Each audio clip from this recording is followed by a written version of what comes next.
He's in a wee bit of a snit. He's a man of deep zombie takeout. What else is new?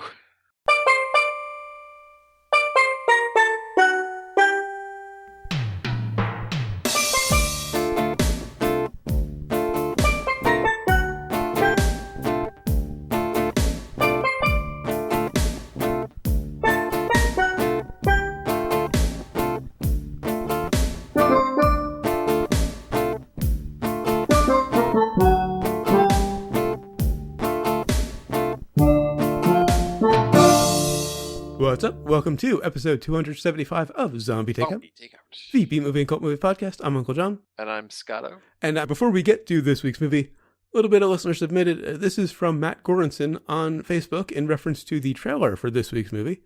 He said, "Does this movie count as a romantic comedy?" I believe it does.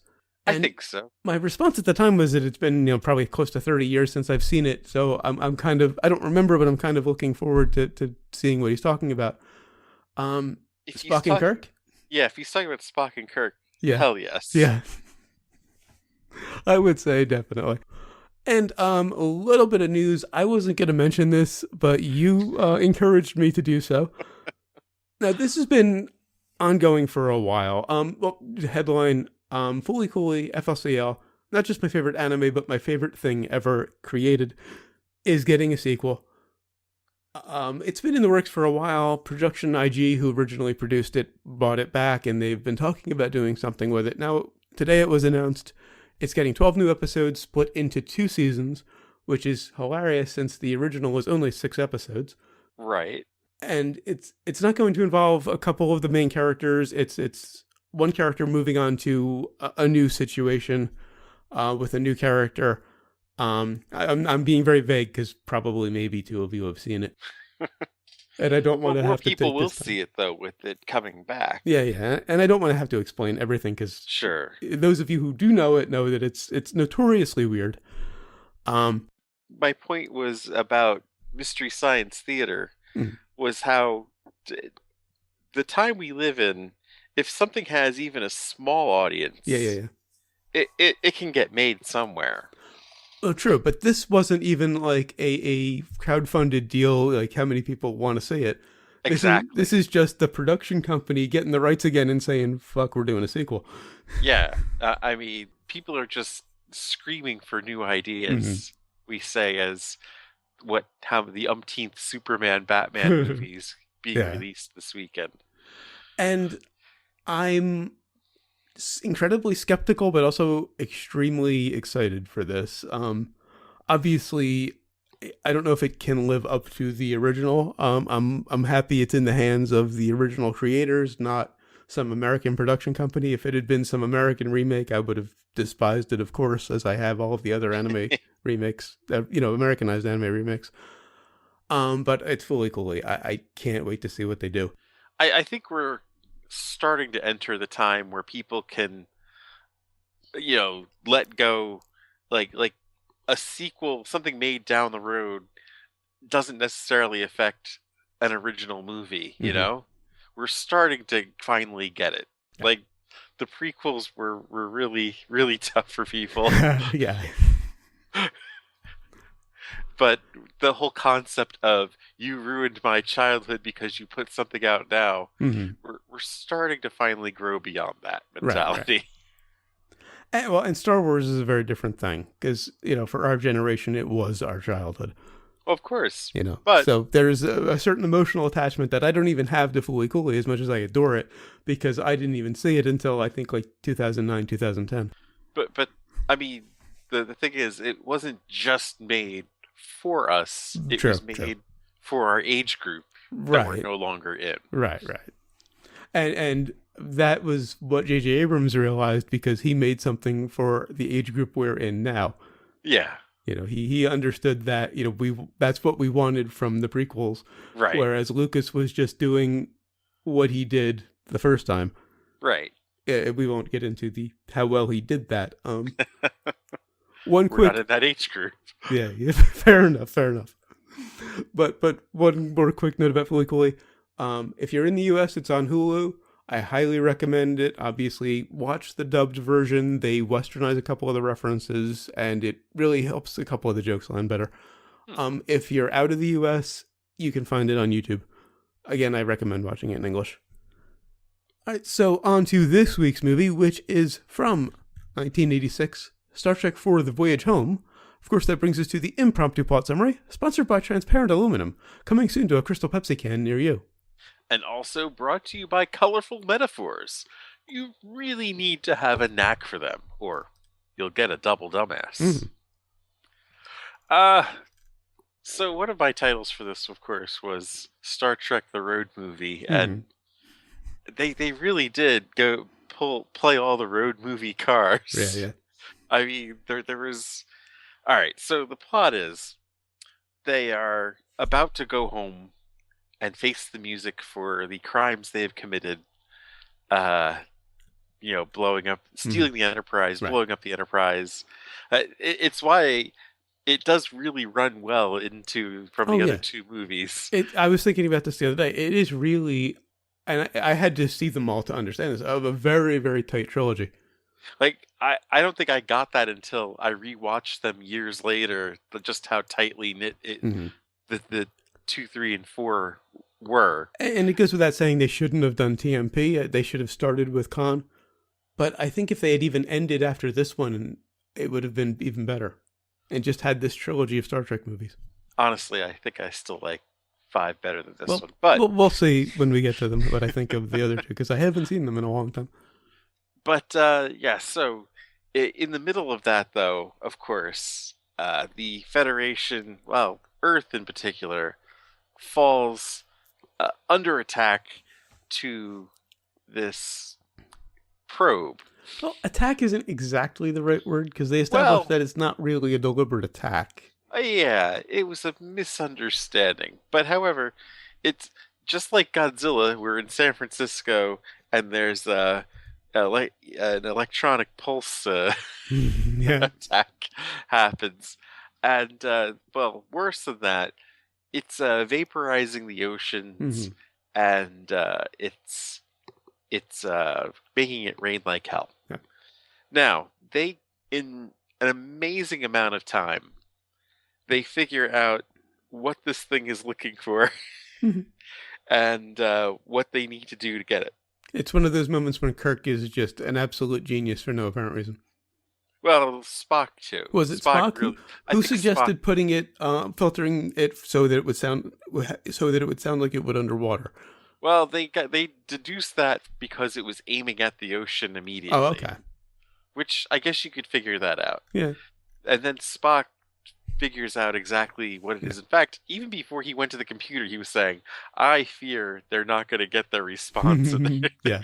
So, he had it all figured out before he even went to the computer. Well, it was kind of obvious if you've ever heard what it sounded like. The real thing, you know. Well, true.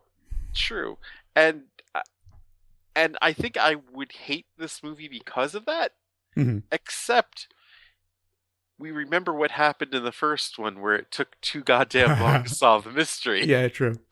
When you have over an hour and a half of it's fucking Voyager, man. It's Voyager, not V'ger. It's just a couple letters are missing, damn it. So to have all of this happen in just a half hour's time, really, just a half hour's time, we got to get whales. We got to go back in time to get whales and bring them back here so how to communicate with this thing to get rid of it. All in a half hour. It is quite a leap to take, but they kind of had to take the leap. Yeah, it gets it out of the way and gets to the meat of the movie. I mean, maybe they could have taken out some of the stuff on Vulcan. Maybe it could have just began with them departing Vulcan. It was a nice Bones rant, though. The whole how do you feel thing. Hearing Bones rant about the Vulcan ship was great, though. Yeah, that's true. That's all he really had in this. He had so very little. They really underused him. Well, he had the one clutch moment toward the end, and then a lot of ranting. Yeah, he had his rant about 20th century medicine, of course. But yeah, now that I see this, and I think this is the first time seeing this since seeing some of the Abrams movies. Um, I kind of feel that Abrams had been underusing him too, but they were doing it back here. Anyway, so they figure all this out in just half an hour, take this leap, and I guess the one thing that I can't really forgive them is just the normalization of time travel. Oh, yeah, Just like I'll be commenting on the time travel later. right. We'll just fly near the sun. Uh-huh. Check, check, check. All right. Slightly less silly than Superman flying around the Earth in reverse. Oh, that's way less silly than that. I mean, that's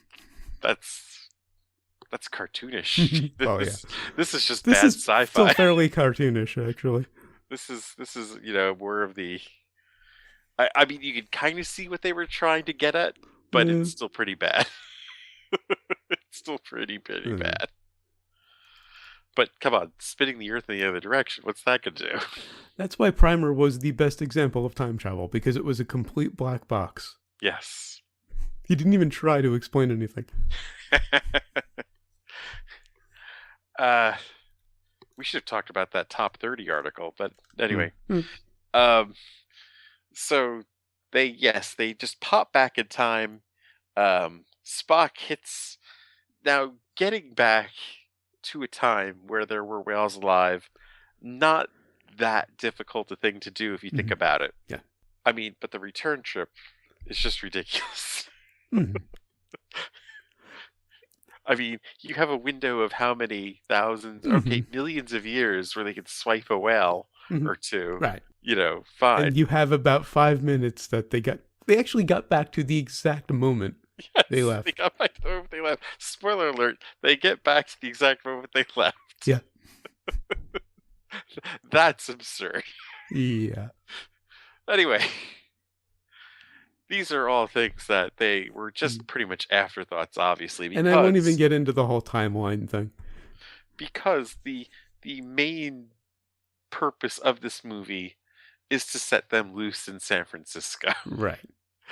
And all of that aforementioned was just an excuse to get them in to San Francisco. Now, they did a few episodes of the original series where they went to different times in the U.S. Of course, why would they visit any other country? One of them being in the '60s, where they were where they had to. I forgot what they had to do with a rocket launch. I think it was stop a rocket launch, and another one being pre-World War II. But this, yes, they now visit the Earth for a third time in the past. Only this time it is 20 years. Yeah, 20 years later in 1986. So they get split up through their missions. They need one team needs to assess the whales that they're going to steal. One team needs to build the enclosure, the tank that they're going to keep the whales in. And another team needs to swipe some energy to get the hell out of there. Because in the crash landing, they damaged the propulsion on the Klingon ship. And they're still in the bird of prey that they stole the last time. Which is great. I mean, continuity-wise, they were still in there. They left it. I mean, it was kind of an excuse for how they were avoided the entire attack and all that. Yeah. But yes, so they run amok through San Francisco, and lots of road comedy.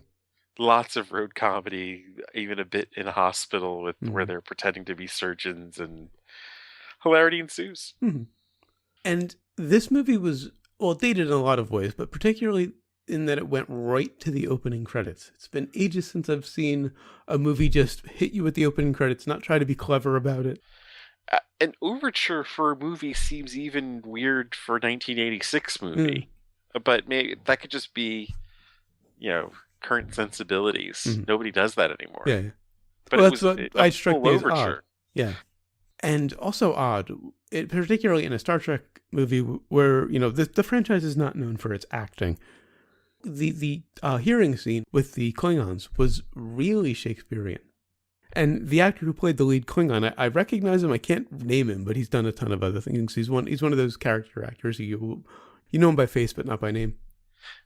The one place where they wind up lacking consistency in the future movie is the president of the Federation is completely different. Uh-huh. I mean, I don't know if this guy's term was up or anything, but the future president of the Federation is none other than the guy that plays Red on that 70s show. Was that him? Not this one. Oh, okay. But the ones I think in 5 and 6. Oh, okay. Yeah. I can't think of his name now. And he has the Fu Manchu and the Oh god, long nice. white hair that the one crewman had in one of the ships. And what is it with robes in sci-fi? People apparently just decided they wanted to wear robes at some point in the future. I mean, the uniforms in these motion pictures never made any sense. Well, just the military uniforms I've always been, okay with. It's the people walking around who in robes when they're not in uniform. And it's kind of a pervasive thing in sci-fi that I've never quite understood. Isn't that the uniform? Oh, it could be another uniform, yeah, because they were the state officials, yeah. I was going to say, are you talking about the Vulcans? Oh, no, also when they get to the trial and the stuff on Earth, too. There's a lot of robes. Yeah. Lots of robes. I guess people just want to be comfortable. Yeah, I guess. I suppose it is comfortable. Speaking of Vulcan, what? It seems awfully, the planet, I mean, it seems awfully underdeveloped for the technology level they have. You would think. Yeah. There's a lot of desert, a lot of huts, but they have this amazing technology. Also, Spock has a line where he says that Vulcans don't understand feelings, or maybe it was his mother who said it. Isn't the whole point of being a Vulcan controlling your emotions? Very true. It's what I've always appreciated about the Vulcans. Spock has been one of my favorite characters in science fiction for that reason. That was, I think that's a very early part of the story, too. That's the whole Ponfar thing, and their whole history is, they started off as this animalistic, warlike they get race. More into that in the next movie, actually. And, over time they learn to control their emotions, and that's become a major part of being a Vulcan, is learning to control all of that. Although, one thing I have to give this credit for on a science fiction level, and everybody says, Star Trek is the real sci-fi franchise as opposed to Star Wars. I have yet to see that really bear out, for the most part. Because this was pretty much fantasy more than science fiction. But it is one of the earliest references to solar cells that I've heard. Oh, yeah. So that was impressive. One of the other things that the probe does is it zaps a ship of its energy. And so when it happens to this one ship, the one that first discovers it, they mentioned that one of the crewmen is designing a solar cell to keep them alive, to keep the systems on the ship running. Right. Well, I think back to the Victorian idea of space travel, where they saw it as ships with sails, going through solar winds. Well, no, a solar sail is actually a thing. Right. Some of our long distance probes have them. They collect electromagnetic energy to power the ship or the craft. Yeah, it's kind of neat that they actually weren't that far off, even though they had no idea what they were talking about. I mean, lucky guess. I don't know. Speaking of being not that far off, in the movie, Scotty helps Dr. Nichols invent transparent aluminum, which in real life became possible 23 years later in 2009. It was developed in part by Professor Justin Wark of Oxford University's Department of Physics. Now, wouldn't it have been awesome if when they came back, the president of the Federation was changed to a descendant of the guy they gave that to? Yes. Just to say that they fucked with the timeline. Well, or some reference to things being different now. Right. Because, time travel has yet to be invented. We can get into debates about whether or not it will. But it has yet to be, of course. And the prevailing theory is you don't come back to the same timeline you leave. Right. Something the smallest thing is going to change. I mean, they even covered that in fucking Back to the Future, Yeah, you know? I mean, one sports almanac changed the entire world. right. But they come back to the exact same timeline they left in the exact same moment in this insane slingshot around the sun idea that they barely had enough power to pull off. Yet they time it just perfectly. With so much additional weight and Yeah, you yeah. know, they With didn't 2 have the wells first and a time tank, back. giant Right. tank full of water. And you know what? They were acting like that was an unusual thing of transporting that kind of volume. We've colonized space. Mhm. We've built shit out in the middle of nowhere. How do they think building materials Get to would be space. transported from one place to another? Well, it is Star Trek. They have replicators. But wouldn't you have to get the matter from Well, you'd somewhere have to get the raw replicate? materials, yeah. Yeah, I mean, it can't be that crazy of a thing to be transporting that much tonnage. I mean, they're not new space travelers. That's True, the point. true. Yeah, exactly. Although the time travel graphics, as cheesy as they were, reminded me a bit of Black Rainbow. I think Black Rainbow borrowed a little bit of it. I mean, it was the whole like 80s rock video kind of thing. Yeah. But you have these gray figures kind of coming out of this, fluid, and the gray figures of the crewmen. And it really kind of reminded me of Black Rainbow when he went into the ooze. I don't. Well, it's been a while. Yeah, you know, we probably did talk about this movie. Well, you might have brought it up. I certainly didn't talk about it because I hadn't seen it in like 30 years. But yeah, it was ridiculous. And then ending with like the close up of the whale and stuff floating in space. Yeah. Like I was looking for the flower pot or the Star Child. One thing I did get a kick out of though was Bones trying to get to know Spock on the bridge. He's basically just saying like, "How have you been?" Just trying to basically catch up with him since Spock's no longer in his head. Trying a curiosity about what it's like to be dead. Yeah, that was a big part of it too. Yeah, I think, which you could definitely see McCoy wanting to know about. Well, he's a doctor, so it does make sense. Well, everything's about cheating death, which they even get into in the next one as well. Yeah. Oh, speaking of things that reminded me of other movies, the scene when the bird of prey lands in San Francisco and it kicks up all of this, wind, which I did like the fact that it takes off and lands with propulsion, not some kind of anti-grav. That was nice. Yeah. But you have these 2 garbage men at a truck, and they're kind of holding on to the truck to not get blown away. Reminded me of Sharknado 3 right before Nova shows up. And they're talking like they're from Brooklyn, even though it's San Francisco. Yeah. It's like, wait, what? Hey, what are these, eh? Although, when they get to San Francisco, the street clothes did seem a little out of place, of the crew, specifically Bones, Sulu, and Chekhov. Of course. And they didn't seem futuristic. They really kind of seemed very 70s. Yeah. If they tried to make them look futuristic, Silver Lame and all that, that's one thing. But they looked very 70s. Speaking of Sulu, okay, George Takei didn't come out till like 2006. Right. But I swear in these movies, they're trying to suggest that Sulu was gay. How so? His general demeanor and I guess a lot of the costuming and maybe a lot of it was what Takei brought to the role. But I don't know, every time he talks to somebody who's not a crewman of the Enterprise, he just seems very gay. I guess you could say it looked like he might have been flirting a bit with the other helicopter pilot. Particularly in this case. I think that's why it struck me this time. Yeah, but I've noticed it in other movies too. The jail scene in 3. He also appeared to be flirting. True. In Generations, they I don't think he's in it, but he has a daughter. Oh, okay. It's been ages since I've seen any of the Star Trek movies, other than the ones we've already reviewed. Now, the scene on the bus with the punk.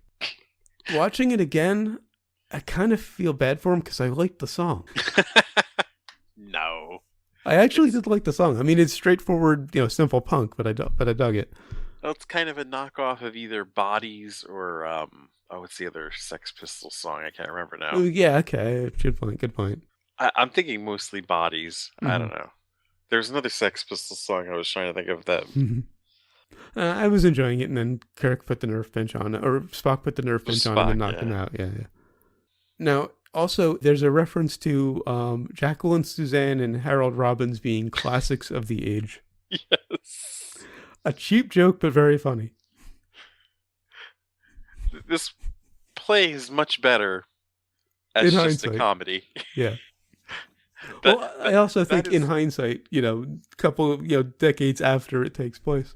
right, right. But the humor of this movie is really what saves the Oh, day more definitely, than anything definitely, yeah. else. This Um, would not have worked as a straight drama at all. no, no, this would have been a disaster if this was just a straight up drama. But just what's getting brains for me, just the relationship between Kirk and Spock, Mm-hmm. and even the end with the marine biologist. Yeah, she was kind of bland up until they kind of start to let her in on what's going on. Right, but I guess it was something I hadn't noticed, like originally watching it, but just the shock Kirk has at the end, and spoiler alert, but that he does not get to fuck her. Yeah, yeah. It's just something I hadn't put two and two together on Uh, until watching it this time around. He's just blown away that she kind of leaves him hanging in the end. mm-hmm. Like, wait, you're not even gonna hang around with it? I brought you into this. This one was very self-aware of the tropes of the show. Yeah, it was. Another bit of great comedy, which I completely remembered, completely saw coming, but it still got me, was when Scotty tried talking into the computer Oh, mouse. oh, you kidding? I just got like that, Comcast thing with the voice activated remote, Uh-huh. and I still like just hit the button and go, computer on. But he picks up the mouse, and it's this old school, IBM square mouse. Actually, well, I don't know. I think it was a Mac mouse. The guts of the computer were IBM. Yeah. And he just tries talking into it, and it looks like a handheld, radio. Well, at first he's trying to just talk to the computer. Yeah, yeah. And then they hand Bones him points the out the mouse. And then so he takes the mouse and starts talking into the mouse. Oh, if say we went, or kids today would go back into the past, would they know what to do if they had a rotary phone? That's a very good point. Like, if we went back into the past and we know everything there is to know about cars, but if we were presented with a Model T, yeah, we wouldn't be able to had get it started. Crank the fucker started. I saw that on Top Gear. They tried to get these old, original first cars started, and it's not like driving a modern car. All right, so Scotty knows everything there is to know about computers and engineering and shit. Right. But if he were presented with the keyboard and Right. not knowing how to use a keyboard, he wouldn't be just flying along like it. There's a series on YouTube called Kids React, and they show kids technology from like the 70s and 80s. They have no bloody clue what it is. Right, and nor should they. It's ancient. I always see when those people are posting those memes about the pencil and the cassette tape, like kids don't know what this is. Who gives a they fuck? don't need to. Right, nobody needs to know that anymore. It's done, man. Yeah. We had it, and it's gone. And thank God it's gone, really, because who the fuck wants to mess with cassettes anymore? Yeah. I saw one of those memes where, it showed, an Atari was my PlayStation, and all of this was my, yada yada of the time. And it made me so glad that I don't have to deal with that stuff anymore. I remembered most of it, but I love technology. Back in the day, but I mean, it doesn't quite compare to what we've got now. Nostalgia's nice and all, but it's better now.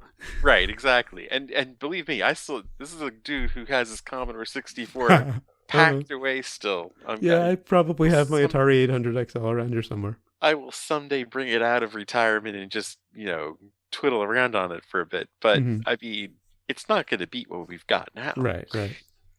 Now, getting back to the movie, there was one thing in there that was hilarious, even though I don't know if it was played as a joke, because if it was incredibly esoteric. So there's a scene where, Chekhov gets captured and he's being interrogated by the military. Yeah. And the scene itself was basically who's on first. Yes. But he tries to get away using his phaser. His phaser doesn't work. It's malfunctioning. Chekhov's gun didn't work. I don't know if that was intentional. I'd be incredibly impressed if it was, but it's there. Chekhov was named after Chekhov. Yeah, true. That is, that was Roddenberry's point. Yeah, I kind of got a kick out of Chekhov's gun not working. But it wasn't introduced in the earlier acts. Well, no, really. It wasn't an example of Chekhov's gun. It was literally Chekhov's gun, and it didn't work. That's true. So, now, while they're in San Francisco, the bird of prey is cloaked. It's invisible in this park. Yes. Except there's this big indentation of the grass that everyone should have been able to see. I don't know how that went unnoticed. I guess they're implying not many people use the parks in San Francisco in the 1980s. Perhaps. Oh, by the way, the whales were not actual whales. They were full-size animatronics and small motorized models. Easier to work with than actual whales, I guess. Probably smaller. Well, no, not smaller because full-size. Yeah. If you don't get the title of this one, I mean, I think everybody listening is about our age. You just need to read it like this. Everyone should get it. You're all about our age, I think. But if you don't, look up Fudgie the Whale on YouTube. Did you see what they've done to Fudgie the Whale these days? Is Fudgie the Whale still a thing? They updated him, and he looks like this crazy brown tidy bowl man, Mr. Hanky-ish kind of thing. Well, they always use that basic shape to do other things with it. There were some alien was basically Fudgie redecorated. Well, not the cake, but they have like an animated, like a cartoon creature as Fudgie the Whale. Oh, okay. I don't watch TV, so I don't see commercials. I don't see, they don't have Carvels out here, so we don't see any Carvel ads. Oh, okay. So I don't know if it's a thing or not. I'll check YouTube. I posted it actually a year ago or so. I'll make a big one for that, but I'll look on YouTube. Yeah, just look for it online. Uh-huh. Oh, also, back to the movie. This is the only instance in which Kirk says, "Scotty, beam me up." Really? That became such a quote associated with the show, he didn't even say it until the fourth movie.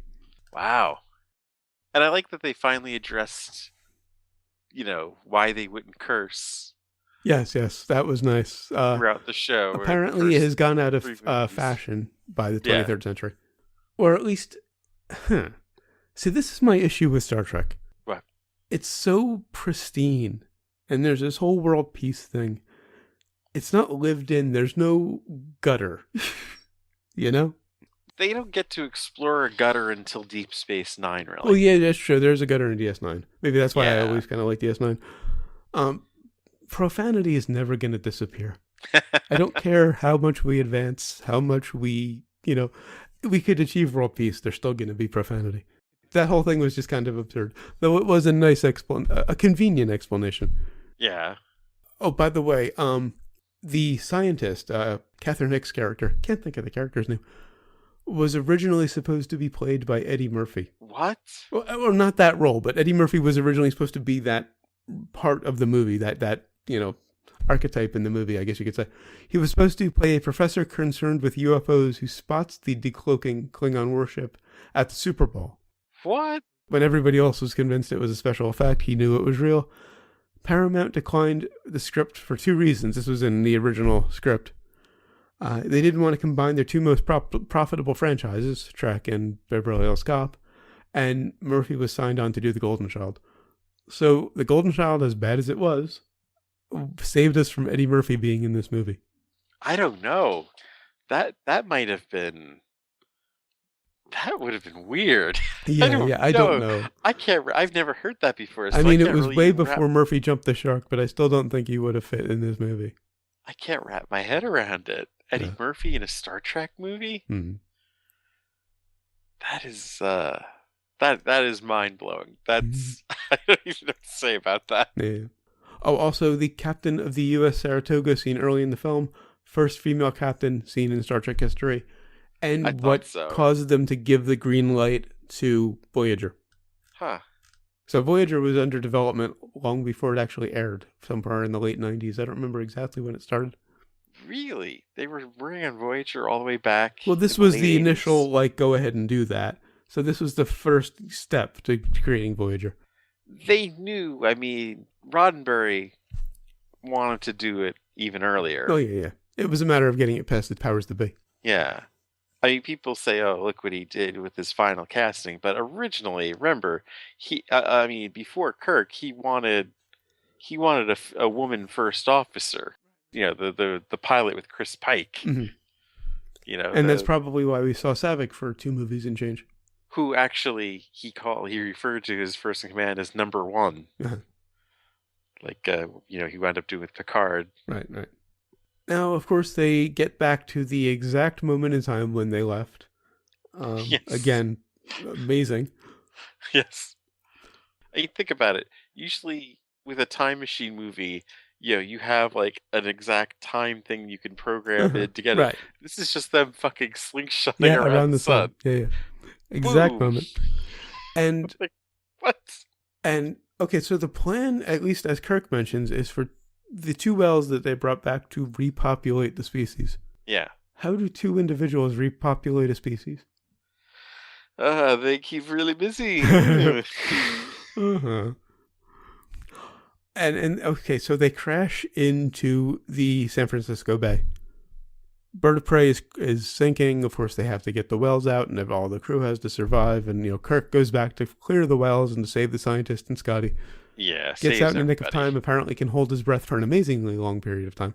I thought that at first. I was like, I guess it wasn't that long. Maybe not. It seems very long though, but I don't think it was. It's negligible. It's not something that it's really. I'm really going to nitpick. I just thought it was funny. Once you slingshot it around the sun and wind up to the exact exactly. you left, it's out the window, man. And he's wondering why the whales that have just been released aren't singing back to the probe when they've established that they are not going to understand the probe until they're underwater. I would have liked if it wasn't actually for the whales after all, and they just did all that for nothing. Yeah. It was just some other dumb thing. Oh, it's looking for this. I did just left in the bay going, what the fuck did we just do?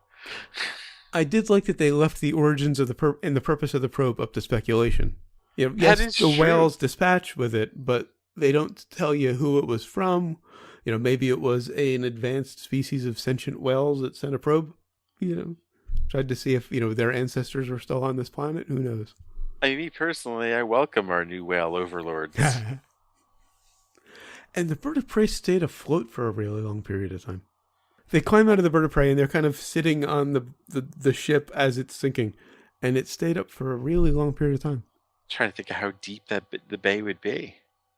Well, you could tread water in the bay, of course. They're military, except for the scientists. You might have an issue. But the bird of prey sinking would tend to pull you in with it. Yeah, it would. And so, of course, they get rescued. Kirk is reduced to a captain, so, reboot. Rabbit in the briar patch. Yeah. And they're given the new Enterprise.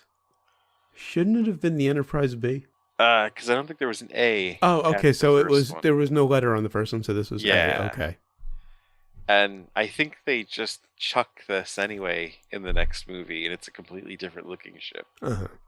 So why they bothered doing that without designing a new ship? Yeah. Beyond me. And when it goes to warp initially, because of course they have to end with that, scene of it going to warp because it's Star Trek.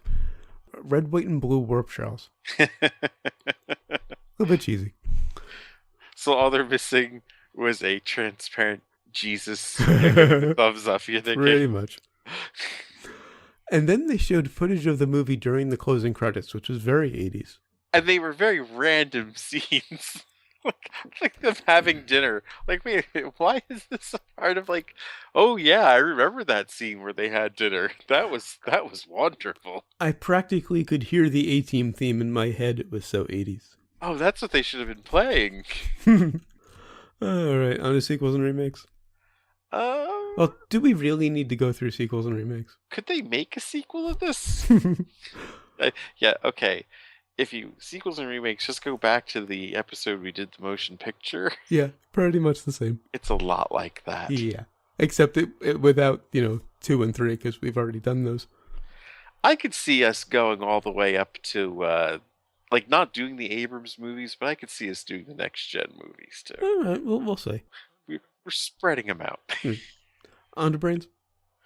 Yeah, on to Brains. I really liked it. I think I'm becoming a Star Trek fan. I mean, I still prefer Star Wars by a mile, but I'm really liking the movies. I have to go back and revisit the original series. I'm going 4. I'm right with you. 4 as well. People might be surprised because I've mostly shat on this movie the entire episode, but the scenes in San Francisco and just the work of Nimoy and Shatner, and of course Bones, you gotta love them. All of them just really play their parts well for a comedic movie. And like I said, it was mostly just Bones ranting, except for that one clutch surgery scene. But I love a good Bones rant. Yeah. He's rapidly becoming my favorite character of the original cast. He's always been my favorite of the original cast. He's always the guy that's like, fuck, what are we doing here? Why are we doing this? Just the reluctant guy that they drag along that's going to be miserable, but you got to take him along because he's just so handy to have. All right, so what have we learned? That deionization of the atmosphere can happen in seconds. And I learned that profanity takes practice. All right, so until next week when we'll be reviewing Snowpiercer, baby. It's on. Go to zombietakeout.com, check out the album art, the episode description, of course, the episode itself, which you're already listening to. Links to find us on Facebook, Twitter, Google+, and YouTube. Links to subscribe via RSS and iTunes. Please leave us a rating and a review on iTunes. We'd really appreciate it. You also find the movie list, every movie we've reviewed so far, and every movie we're going to review, up through Cannibal Woman in the Avocado Jungle of Death. At least that's what we have in order so far. Though that's going to be expanded a little bit. We talked about this yesterday. We have a couple more movies in mind. We've actually picked that up. 300. Yeah, we just picked out episode 300. Should we announce it now? Or sure, why not? Or do you want to leave it a surprise for a while longer? Let's leave it a surprise for a bit. Okay, I was probably going to put it on the list after we finish recording anyway, but we'll keep it off for now. True. You also find the request form. If you've got a movie you'd like to hear us review, please leave it on the request form. We have those Jehovah's Witness movies. I think it was it Richard Hawes who left them for us? Well, whoever it was. I don't remember exactly, but thank you for the Jehovah's Witness movies. Awesome. We'll be getting to them probably around Christmas time. Are they like superheroes or? No, that would be Bible Man, which is another matter entirely. Or Orgasmo. Yeah, which I think was borrowed from Bible Man, or at least influenced by Bible Man. Anyway, you'll also find the recommendations list, which is this is the second Star Trek movie to make it. Yes, and I won't apologize for that little slip. This is the second. Yeah, Khan made it as well. 3 didn't quite. At this point, I'm really curious about 5 because I remember hating it, but I'm really enjoying them so far. I've recommended all 3 of them. Of course, we won't talk about DMP. Yeah, they shouldn't even play that in Guantanamo Bay. You can email us, zombietakeout@gmail.com, or leave us a voicemail at 414-368-ZTO1, or for the alphanumerically challenged. Fuck yourself with the nuclear vessels. Nice. 414-368-9861. Of course, always remember that you will always be calling from the middle of Milwaukee. And until next time, always remember, never forget, wherever you go in life, there you are. Can't believe we've come this far only to be stopped by this.